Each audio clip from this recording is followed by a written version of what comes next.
എന്റെ front dodo ഒരു മാസം മുഴുവൻ മൊബൈലിൽ ഒട്ടിപ്പിടിച്ചു കിടന്ന കഥ നിങ്ങൾ ആവേശത്തോടും കൗതുകത്തോടും അല്പം ആശങ്കയോടും കൂടിയല്ലേ കണ്ട്?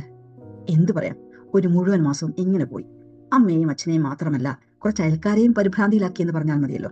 ഞാൻ പറഞ്ഞത് ഓർമ്മയുണ്ടല്ലോ, ഡോഡോ എപ്പോഴും അയൽക്കാരുടെ ഏത് അടിയന്തരാവസ്ഥയിലും സേവനത്തിന് റെഡിയായിരുന്ന ആളാണ്. പക്ഷെ ഇപ്പോൾ അവന്റെ നിഴല് പോലും കാണാനില്ല.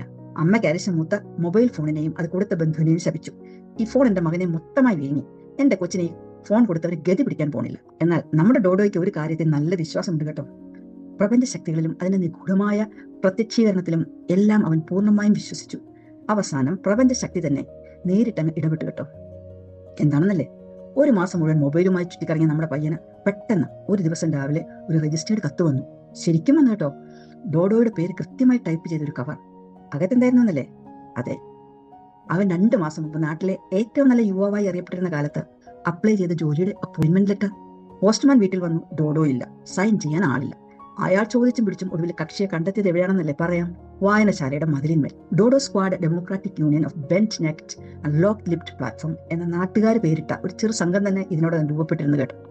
എന്ന് വെച്ചാൽ 24 മണിക്കൂറും തലകുമ്പിട്ട് വായ താഴിട്ട് പൂട്ടിയതുപോലെ ഇരിക്കുന്നവരുടെ ഒരു സ്ക്വാഡ്. കവർ കണ്ടപ്പോൾ ഡോഡോയുടെ തലച്ചോറിലൂടെ ഒരു വൈദ്യുതി പ്രവാഹം തന്നെ കടന്നുപോയി. ഒരു ഷോക്ക് തെറാപ്പി പോലെ. ഒരൊറ്റ നിമിഷം ആ വികാരാവേശത്തിൽ രോമാഞ്ചം കൊണ്ട് ഡോഡോ എല്ലാം മറന്നു. മാസങ്ങൾക്ക് ശേഷം ആദ്യമായി അവൻ പൂർവ്വരൂപം പ്രാപിച്ചു ലോകം ശരിയായി കാണാൻ തുടങ്ങി. കത്ത് കാറ്റിൽ വീശിക്കൊണ്ട് അവൻ വീട്ടിലേക്ക് ഓടിത്തളർന്ന അണ്ണാൻ ഒടുവിൽ താങ്ങാൻ ഒരു പാർപ്പിടം കണ്ടെത്തിയതുപോലെ.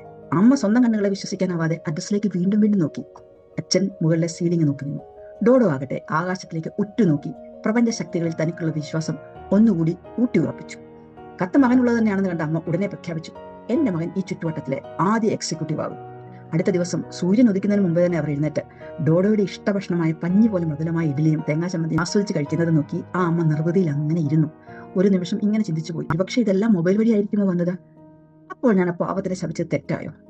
പെട്ടെന്ന് ഒരു മാസം മകന്റെ മൊബൈൽ ചാർജ് ചെയ്യാൻ താൻ കൊടുത്ത ഭീമമായ തുക ഓർമ്മ വന്നു. എന്നാ പിന്നെ ക്ഷമ പിന്നെ എങ്ങനെ ചോദിക്കാം, അവർ സ്വയം ആശ്വസിച്ചു. എന്തായാലും ഡോഡോ ഒരിക്കൽ കൂടി വീട്ടിലെയും നാട്ടിലെയും ഹീറോ ആയി മാറുകയായിരുന്നു.